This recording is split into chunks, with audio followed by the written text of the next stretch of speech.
Samantala, Department of Science and Technology o DOST patuloy naman sa pagbuo ng hakbang laban sa epekto ng climate change. Yan naman ang balitang tinutukan ni Ara Perez.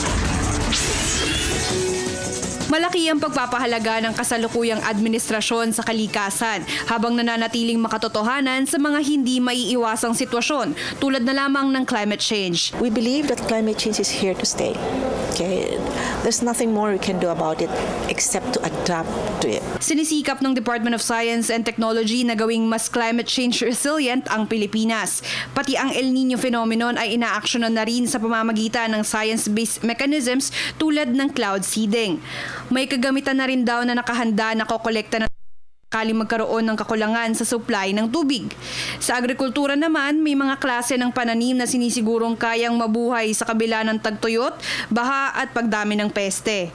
May smart agriculture na rin na umiiral kung saan sapat na ang isang text upang malaman ng mga magsasaka kung ano ang kanilang susunod na hakbang. Kasi mga farmers, ano na naman mga yan eh, they already have cell phones.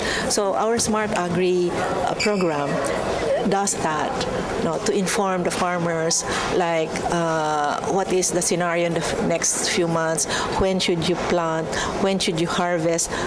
You should harvest before the rain comes. You should plant it so that by the time the rain comes you would have harvested it. All this, and they can do that daily as well as seasonally.